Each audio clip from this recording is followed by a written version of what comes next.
निर्गमन 7 उसकी 8 से 13। यहोवा ने मूसा और हारून से कहा, फिरौन तुमसे जब कहे अपने प्रमाण का कोई चमत्कार दिखाओ, तब तू हारून से कहना अपनी लाठी लेकर फिरौन के सामने डाल दे कि वो अजगर बन जाए। मूसा और हारून ने फिरौन के पास जाकर यहोवा की आज्ञा के अनुसार किया। हारून ने अपनी लाठी फिरौन और उसके कर्मचारियों के सामने डाल दी और वो अजगर बन गई। फिरौन ने पंडितों और टोना करने वालों को बुलाया और मिस्र के जादूगरों को बुलाया।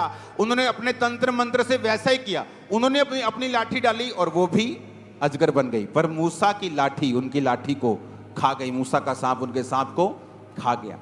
फिर एक घटना हुई निर्गमन 8 उसकी 16 से 19 में। यहोवा ने मूसा से कहा, हारून को आज्ञा दे अपनी लाठी बढ़ाकर भूमि की धूल पर यानी भूमि की मिट्टी के में मार।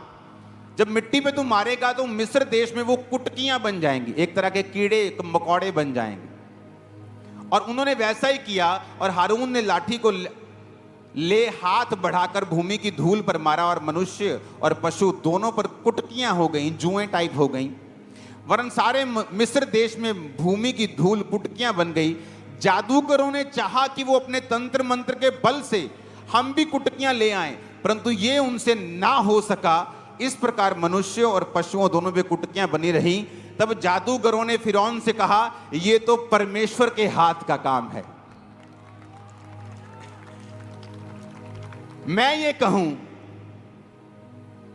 कि फलाना बंदा भी जादू की सहायता से ही हीलिंग कर रहा है, तो परमेश्वर कह रहा है, ऐ लानती इंसान, तू क्या कहने की कोशिश कर रहा है? चलो मैं कहना कि ओदे च की है शैतानी आत्मा, मेरे च की है प्रभु दी आत्मा। हां, बाइबल कहती जब बड़ा मिरेकल बढ़ते गए तो शैतान के लोग भी वो कर नहीं सके, लाठी बना दी उन्होंने। पर जब बड़े मिरेकल होने लगे, पूरी भूमि पे कुटकियां बन जाएं, वो जादूगरों से नहीं हो सका। तुम्हारी चर्च में मच्छर भी हील नहीं होते, वो भी सिरदर्द लेके आते, सिरदर्द लेके चले जाते। तुम लोगों का सिरदर्द भी हील नहीं कर पाते, और जब यहां कैंसर हील होते हैं तुम बोलते हो ये शैतान जादू टोने की वजह से। अब ये तुम ही क्या कह रहे हो कि जादू टोने की पावर प्रभु की पावर से ज्यादा है? फिर तो तुम्हें शर्म आनी चाहिए कि जादू टोने की पावर तुम्हारी पावर से ज्यादा है।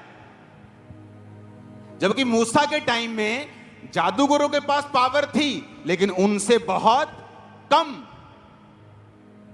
तुम कह रहे हो कि वहां पे जादू टोने की वजह से लोग हील होते हैं, और तुम्हारे पास सिरदर्द भी हील नहीं हो रहा। और जहां कैंसर हील हो रहे तुम बोलो यहां जादू टोने की वजह से। बाइबल कहती जादू और टोना करने वाले भी एक लेवल के ऊपर नहीं जा पाए। फिर तो तुम्हें शर्म आनी चाहिए। शर्म इस बात के लिए कि जादू टोना करने वाला मुझसे बड़ी हीलिंग कर रहा है, तुम प्रभु से फाइट नहीं करते। प्रभु ऐसा कैसे हो सकता है? मैं जेन्युइन मैन ऑफ गॉड हूं, मेरी पावर तो जादू टोना करने वाले से ज्यादा होनी चाहिए, पर तुम्हारी तो आधी से आधी भी नहीं। हालेलुया।